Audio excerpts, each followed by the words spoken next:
Okay so very good morning. वाजले आहेत 8:38. I know हा ऑफिसला जायचा टाईम आहे, बट आता सीन असं आहे ना, आपण जो नवीन आपला DJI ॲक्शन 5 Pro घेतला आहे, त्याचा मला मोटो व्लॉगिंग सेटअप रेडी करायचा आहे.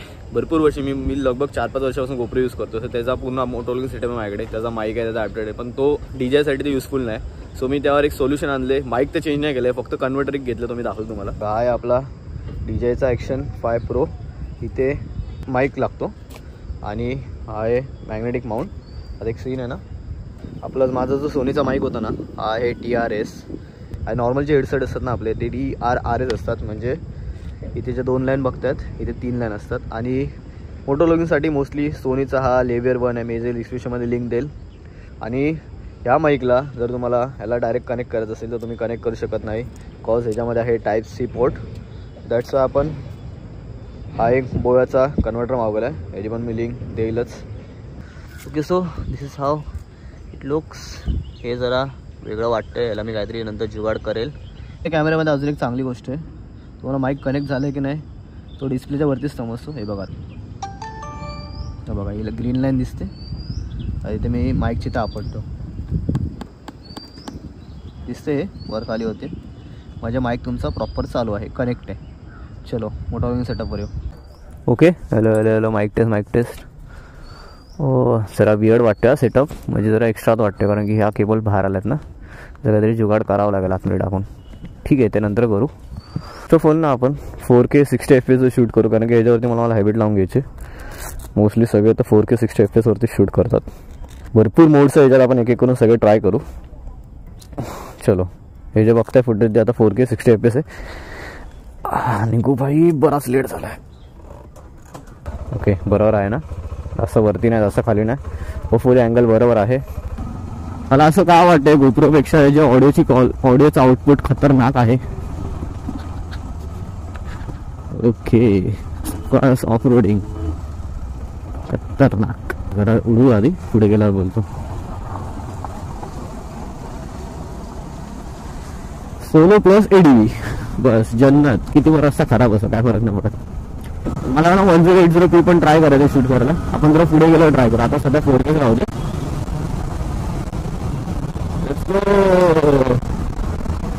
येते का आवाज?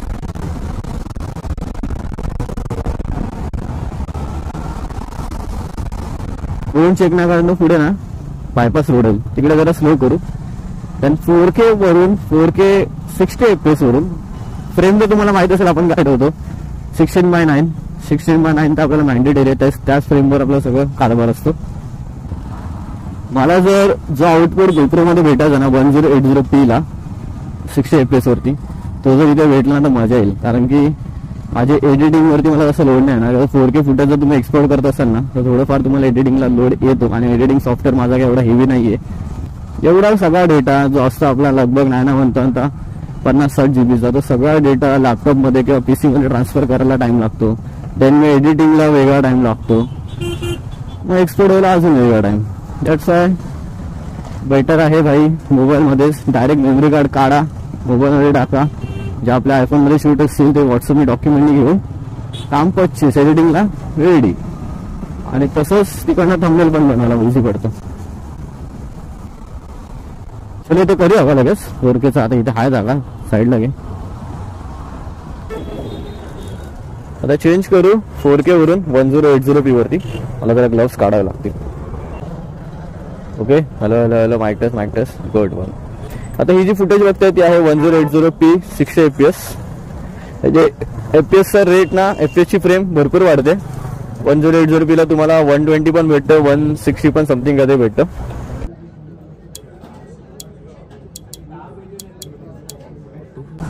चलो थोडंसं 1080p वर शूट करू. 1080p वर ना शूट करायचे भरपूर फायदे आहेत माझ्यासाठी स्पेशली. कारण की तुमची जी फाईल बनते ना ती कमी जीबीची बनते कम्पेअर टू 4K. 4K ला खूप हाय रेझोल्युशन वरती शूट होतो, तो फाईल पण हेवी बनते, तगडी बनते खूप. भाई मला जरा रस्ता कव्हर करायला फोकस करावा लागेल. 9:30चा माझा लॉग इन आहे आणि 9 वाजेपर्यंत मी इथेच आहे. वाटत तर नाही मी पोहोचेल 9:30 पर्यंत ऑफिसला, पण ठीक आहे. क्वालिटी फरक पडला काय थोडाफार तरी. आता मला ते एडिटिंगच्या टायमाला समजेल.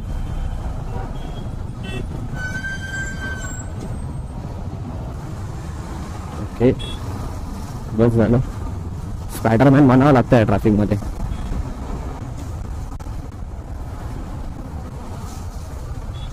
ये दाबच आतमध्ये.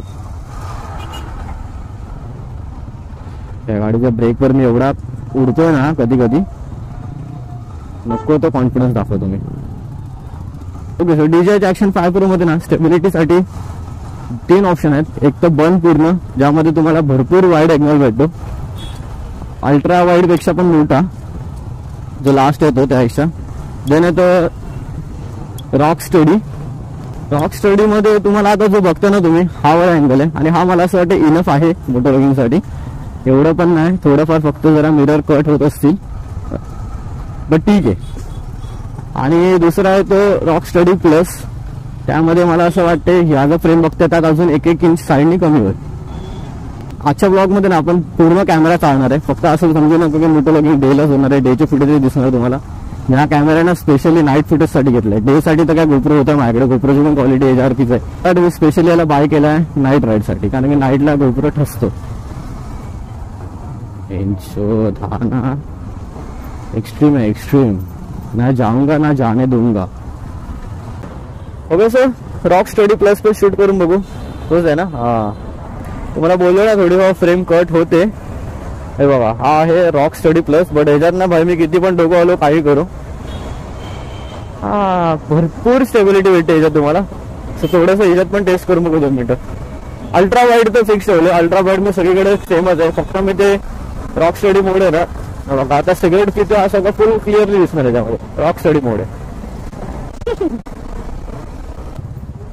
सो फुल तुम्हाला डिफरंट समजला असेल रॉक स्टडी आणि रॉक स्टडी प्लस मध्ये. आता ह्याच्यानंतर ना मी ऑफ पण करून दाखवतो तुम्हाला ते दोन्ही ऑप्शन, ज्यांनी पूर्ण अनस्टेबल तर होईल व्हिडिओ, स्टेबिलिटी जाईल पूर्ण ह्याची. बट भाई वाईड केवढा दिसेल माहिती आहे का त्यामुळे तुम्हाला. मग जरा ट्रॅफिक क्लिअर करून पुढे थांबतो, किंवा इथे चान्स भेटला तर इकडे थांबतो. ओके बघा, हे आहे पूर्ण ऑफ. रॉक स्टडी पण नाही, रॉक स्टडी प्लस पण नाही. पण ह्याच्यात मुवमेंट केली तर भाई क्लिअरली समजतंय डिस्प्लेवर तरी ॲटलिस्ट. तुम्हाला आता ब्लॉगमध्ये कसं दिसते माहीत नाही, बट मला वाटतं हा पण चांगला आहे, एवढं पण अनस्टेबल नाही आहे. बोललं ना हा अल्ट्रा वाईड पेक्षा जास्त वाईड होतो, म्हणजे सुपर वाईड बोलायला हरकत नाही याला. गोप्रोमध्ये एक ऑप्शन यायचं अल्ट्रा वाईड, सुपर वाईड आणि वाईड. त्यातला सुपर वाईड आहे मला वाटतं. म्हणजे मोटर व्लॉगिंग असं आहे ना की एकदम स्टडी पण नको, स्टेबल एकदम, पण एकदम शेकी पण नको, ज्यात जास्त हेड शेक होईल असं. नॉर्मल ते वेगळ्या खड्ड्यावरनं जातोय. मला तर नवीन हेल्मेटची गरज आहे वाटतं. हा हेल्मेट आता लूज झालाय, म्हणजे जी पॅडिंग लूज झाली, तर पॅडिंग तरी चेंज करायला लागेल. आता हेल्मेट तरी नवीन घ्यावं लागेल. बाकी तर तुम्ही कमेंट डाऊन करू नका तुम्हाला अल्ट्रा वाईड मध्ये रॉक स्टडी मोड चांगला वाटला, रॉक स्टडी प्लस चांगला वाटतोय, अदरवाईज ते थोडं ऑफ करून माझं सुपर वाईड येतोय चांगला वाटतोय. आज जसं की बोललो तेच स्टेबिलिटी फक्त जाते. Okay okay okay, done done done done. चला रिफिलिंगला जाऊ. चलो आता भेटूया डायरेक्ट नाईटला. हा, आपल्या ऑफिसची पार्किंग आहे. चालेल डायरेक्ट B4, म्हणजे डायरेक्ट 4 माळे खाली यावं लागतं. तुम्हाला किती मजा दाखवू का? मी तुम्हाला बोलतो ना 390 मध्ये पिकअप खूप आहे. 390चा पिकअप बघायचा काय बघा. ॲक्सिलेटर मी टच पण नाही केला. विदाऊट ॲक्सिलेटरवरतीच फक्त तिच्या टॉर्कवरती गाडी उचलली जाते. पूर्ण वरती चढण आहे, स्लोप नाही आहे, चढण आहे. बघा ऑटोमॅटिक गाडी पुल करते. फुकत नाही बोलत भाई. 390 मॉन्स्टर आहे, मॉन्स्टर. आराम हा 10च्या स्पीडवरती 10 ते 11च्या स्पीडमध्ये क्रूज करते कंटिन्यू. हातावरती बघा किती मोठा चढण आहे.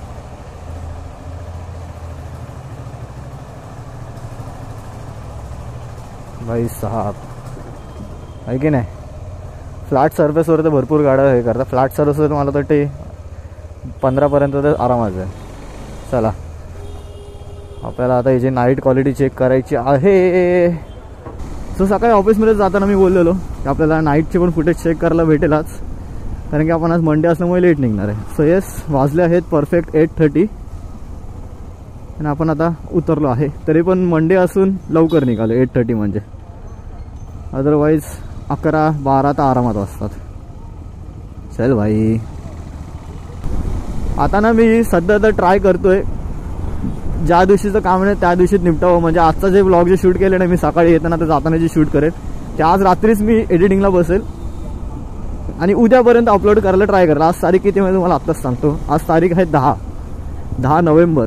होपफुली मी 11 नोव्हेंबरच्या रात्री संध्याकाळी किंवा 12 नोव्हेंबरच्या संध्याकाळी दोघांपैकी एका तारखेपर्यंत ब्लॉग अपलोड झालेला असेल आपला मोटो व्लॉगिंग सेटअपवाला.